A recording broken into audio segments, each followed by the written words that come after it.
signification des couleurs. Par exemple aussi, il y a McDo. Si tu regardes, McDo depuis 15 000 ans, mais Burger King aussi, tout ce qui est, fast-food, les couleurs, ça va être le rouge et le jaune parce que c'est, jaune, frites, rouge la viande, manger, enfin c'est, manger, les couleurs de bouffe. Les couleurs et leur signification de Macap. Le blog by Macap. Infos et astuces pour une communication efficace. Voyons voir si ce site est intéressant. Hello Alpha! Comment vas-tu? Oh, vous voyez pas. Oh non, vous voyez pas comment on va faire? On va tous mourir. Oh non. C'est bon, personne n'est mort. Alors, nous disions. Non, je veux pas de cookies. La signification des couleurs. Couleurs primaires, le bleu, le rouge, le jaune. Merveilleux, merci. Vert, violet, orange. Top. Couleur froide, couleur chaude. Voilà. Les marques qui ont choisi cette couleur. La couleur rouge, c'est une couleur forte, synonyme de puissance, de force, d'énergie, de passion, évidemment, d'amour. Mais ça peut être utilisé pour des trucs. Ah voilà. Le sang, le danger, la révolte. Donc c'est la violence, c'est la passion. Expression fil rouge dans le rouge, se fâcher tout rouge. Il y a Coca, il y a Levi's, Canon, Nintendo. Fait de la pub, allez hop, c'est parti, achetez toutes ces marques. Couleur jaune, celle qui nous intéresse. Optimisme, joie de vivre, chaleur, lumière. Connotation négative peut être le mensonge, la tromperie, comme illustre l'expression jaune cocu. Je ne connaissais pas. McDo, Cat et Bic. Pour moi, c'est vraiment, ouais, voilà, optimisme, joie de vivre, chaleur, lumière. C'est exactement ça. Quand j'étais petite, je disais tout le temps, ma couleur préférée, c'est le jaune comme le soleil. Par contre, mensonge et tromperie, moi, j'avais toujours vu, on m'a toujours dit que le jaune, c'est la couleur des gens fous, quoi, tu vois. Genre, quoi, ta couleur préférée, c'est le jaune, t'es trop bizarre, c'est les fous. Je sais pas pourquoi on m'a toujours dit ça. Donc, ok. Devine ma couleur préf juste pour voir. Oh, bah, toi, Nezu, ça va être soit le noir, soit le bleu. Ou alors le rouge parce que t'es en mode Dark Sasuke, le sang, tout ça. Donc toi, c'est soit noir, soit bleu. Bleu roi, je précise. Pourquoi bleu Je sais pas, parce que toi, t'es dans ton personnage Dark. Donc si c'est le bleu roi, le bleu foncé. Noir, moi. Ouais, bah voilà, noir. Toi, c'est que des couleurs foncées. La couleur verte, j'aime beaucoup la couleur verte. Très sympa, ça rappelle la nature, ça rappelle la vie. Et j'aime beaucoup le roi et rouge bordeaux. Ah, rouge bordeaux. Ouais, bah voilà, foncé. Alors, le vert, synonyme de nature, d'optimisme, d'espérance et de croissance. Négatif peut représenter l'infortune. Agriculture biologique, Lacoste, BP. Avoir la main verte, se mettre vert, blablabla. Donc, des couleurs optimistes, etc. Donc, je trouve que le vert, le jaune et le bleu, tu me connais bien en fait. Bah ouais, je t'ai cerné. Ces trois couleurs dans mon activité pro de psychologue du travail sont plutôt pas mal. La couleur violette. Pour moi, le violet, c'est un peu la magie. C'est les sorcières, c'est tout ça, c'est les trucs un peu bizarres, un peu mystiques, j'aime bien. Mystère, spiritualité, magie, élégance, bah voilà. Couleur qui, selon sa tonalité, appartient à la famille des couleurs froides ou chaudes. Ouais, s'il y a des fonds un peu plus rose ou rouge, ou alors bleu. Violet, pour moi, c'est les ténèbres. Ouais, voilà, tu vois. Tristesse, mélancolie, solitude. Ouais, complètement, c'est complètement ça. C'est fou comment l'humain arrive quand même à se mettre d'accord sur la signification de couleur. C'est assez fou. Pourtant, on s'est pas tous mis, on n'a pas fait, tu sais, un CODIR, une réunion entre humains de la planète Terre, je sais pas combien de milliards de personnes dans une pièce. Bon, alors du coup, pour nous, l'orange, c'est quoi sa signification? Le orange, je déteste. Il y a beaucoup de personnes qui n'aiment pas le orange, ouais. Moi, je sais pas, c'est pas que j'aime pas, c'est que ça dépend en fait pourquoi. Par exemple, si je vois une orange bien orange, je vais avoir envie de la manger, genre, elle est bonne. Si je vois,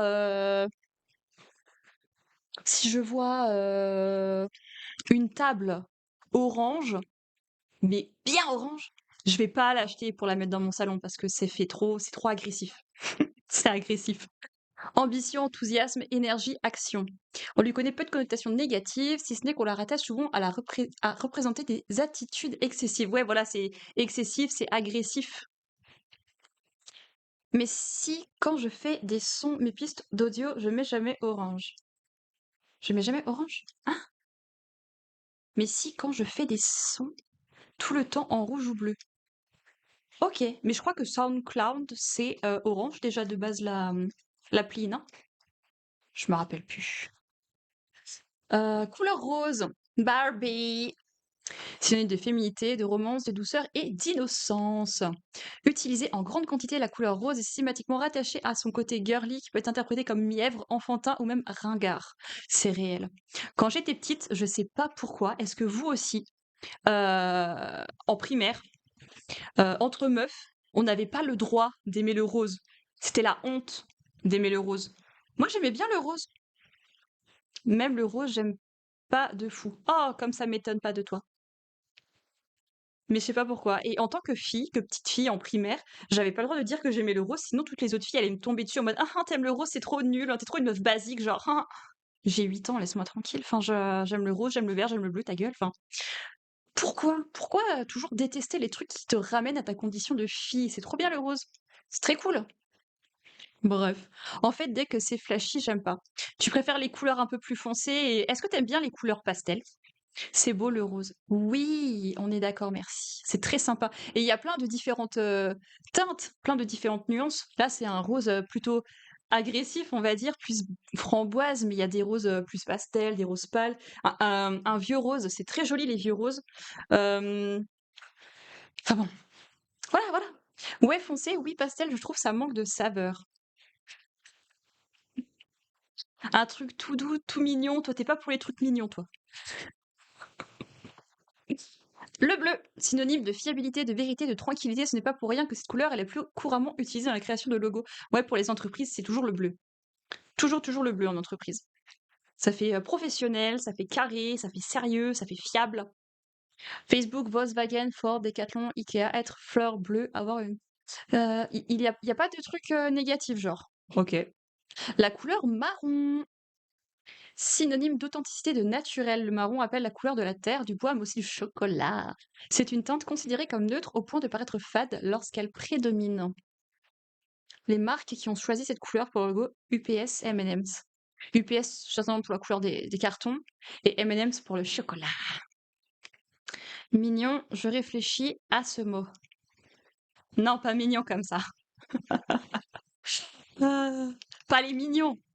L'adjectif mignon. Cute. Cutie pie. La couleur noire, synonyme de rigueur, de sophistication, d'élégance, mais aussi d'intemporalité. Selon le contexte, le noir symbolise aussi la mort, le deuil et la tristesse. Chanel, Nike, Nespresso.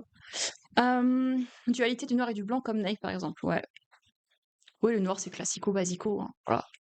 La couleur blanche, et il faut savoir aussi que le noir et le blanc ne sont pas des couleurs. Tiens, j'ai oublié de te poser une question, dis-je. Vas-y, Lex. Synonyme de pureté, de perfection, de propreté, mais aussi d'innocence, de vie. Oh là! Il peut aussi représenter le vide ou le manque de contenu, comme l'illustre la page blanche. C'est vrai que ça représente aussi la virginité, parce que si on reprend les classiques, les bases, quand on parle du mariage et la couleur de la robe de la mariée, les mariées, les femmes, doivent avoir une robe blanche si elles sont vierges. Si c'est leur premier mariage et si elles sont vierges. Par contre, si ce n'est pas leur premier mariage et si elles ont déjà commis l'acte de péché ultime, elles peuvent mettre une couleur, elles peuvent porter de la couleur, quoi. Moi, si jamais un jour je me marie, MDR, mais si jamais un jour je me marie, je mettrai du blanc, j'en ai rien à foutre. Je me suis toujours imaginée depuis toute petite porter une robe blanche, donc je porterai une robe blanche, même si je ne suis pas pucelle. L'impact des couleurs sur notre perception. Plusieurs études dans le domaine des neurosciences nous montrent que chaque couleur actionne, oh là là, Orange Man, des fonctions spécifiques de notre cerveau pour influer notre perception. Une personne qui rentre dans votre bureau vous fera pas la même impression si elle est vêtue de rouge, de vert ou de bleu. Ouais. Question de Lex. Question purement théorique. À quoi ressemblerait selon toi le monde d'aujourd'hui si la Pangée n'avait pas eu lieu? C'est une sacrée question. Ouais. Ah bah Lex, c'est le professionnel des questions, hein. Mais du coup, Lex, quand tu dis si la Pangée n'avait pas eu lieu, c'est-à-dire si jamais, s'il y avait jamais eu cet unique seul et gros continent, s'il y aurait eu depuis le départ plein de continents dispersés, ou si justement on serait resté au stade de un seul et unique continent. Si on serait resté au stade de un seul et unique continent, euh, si justement il ne s'était pas séparé. Ouais, voilà, c'est ça. Donc j'avais bien compris la question. Alors. Moi, je pensais que le fait que ce se soit, séparé, ça a influencé les écosystèmes parce que du coup, il y en a qui sont partis plus au nord, plus au sud, plus au centre. Donc au niveau des températures et de l'exposition au soleil, ça change complètement. Il y aurait peut-être moins de différence entre les humains. Moins de différence entre les humains, ça j'y crois moyen parce que, même si la Pangée, ne se serait pas séparée, c'était quand même je vais chercher, voir si on n'a pas une visu du truc, parce que c'est plutôt grand, hein, on va pas se mentir. Hop. L'Afrique et l'Amérique du Sud, elles s'emboîtent. Ouais, ça donne un truc un peu comme ça, là. Mais du coup, ça va bien du nord au sud de la planète. Donc, je pense que si les humains se seraient, si les humains ne seraient pas nomades et qui seraient bien établis à un endroit bien précis de la Pangée, ils auraient tout de même eu des modifications, des peaux noires, des peaux asiatiques, des patous, selon où on se serait situé sur la Pangée. Mais je pense qu'au niveau humain, alors déjà l'écosystème, ça aurait complètement été différent. Ça aurait été fou. Euh, Au niveau ensuite de tout ce qui est guerre, etc., d'un point de vue plus humanité, ça aurait été assez fou aussi parce que pas besoin comment de traverser toutes les mers pour trouver quelque chose de nouveau, etc. On aurait juste eu besoin de se déplacer à dos de cheval. Donc je pense que les guerres auraient été beaucoup plus, je pense, grosses, importantes et directes, quoi, tu vois. Genre, je pense que les guerres de colonisation de territoire auraient été assez ouf, assez violentes, pas forcément bien. Je pense que ça aurait ralenti notre avancée technologique. Euh, Au niveau de tout ce qui est maritime, je pense aussi. Après, tout ce qui est communication, aviation, je ne pense pas. Pas nécessairement, parce qu'une personne qui habite tout au nord de la Pangée, donc qui veut aller tout au sud, obligée de prendre l'avion. Ou même genre tout à l'est, tout à l'ouest, obligé quoi. Je pense que le monde aurait moins évolué. Enfin nous, parce qu'on a dû s'adapter au changement de notre monde. Cette carte-là est pas mal. Carte de la Pangée avec les pays actuels. Et nous, on est où? On est là. La petite crotte, la France. Je parle des avancées technologiques sur l'impact du climat, sur les matériaux basiques que l'on utilise aujourd'hui pour notre technologie. Hmm. Bah, il y aurait toujours eu des terres à exploiter en termes de, je sais pas moi, pétrole, cobalt, etc. Donc je pense que pour ça, ça n'aurait peut-être pas trop changé, hein. Parce que la nature humaine, malheureusement. Heu, L'homme veut en avoir toujours plus, exploiter un max pour vendre un max, produire un max, se faire un max de thunas. Et je pense même que ça aurait peut-être facilité parce qu'ils regardent pas forcément besoin de prendre, le bateau. Le transport aurait peut-être été plus simple. Pas besoin de transporter, de traverser, tu vois? Je sais pas. Je pense que d'un point de vue culturel aussi, ça aurait complètement changé, bah, tout. Parce que les peuples se seraient, plus connectés quoi, enfin, parce qu'on serait moins séparés par les mers, les océans et cetera. Donc il y aurait, je pense, peut-être plus d'échanges, de peuples. Pas besoin de découvrir quoi que ce soit, pas besoin de partir traverser, les océans et cetera, parce qu'on serait tous, connectés. Mais du coup, niveau colonisation, terrienne, ça aurait rien changé, hein. Les gars, ils auraient été, en mode, «On veut aussi, ce bout-là, ouais!» Et du coup, hop, des guerres, tac, tac, tac et on tue les gens qui sont là pour prendre un max de terre. Enfin voilà, la nature humaine. Mais je pense que de par la nature humaine, il y aurait pas eu grand-chose qui aurait changé pour l'humanité, d'un point de vue, colonisation et cetera. Mais d'un point de vue, écosystème, les animaux, les plantes, tout ça, ça aurait été, ouf, je pense. Ouais, mais je pense qu'il y aurait eu un roi du monde vu que la mer ne sépare en rien. Mmh. Beaucoup trop grand, comme, beaucoup trop grand. Beaucoup, beaucoup trop grand. Pas un seul roi du monde, impossible. Beaucoup, beaucoup trop grand. Je pense que si là, à l'heure actuelle, on serait sur la Pangée et que, Trump, du coup, a gagné les élections des États-Unis, je pense que oui, lui, gros débile qu'il est et Poutine aussi, il serait en mode: on veut coloniser toute la Pangée». Mais, vu que là, qu'on est séparés, on a un peu plus de «chance» entre guillemets. Non, non, pas de Trump, moi. Oui, bien sûr, Nesous.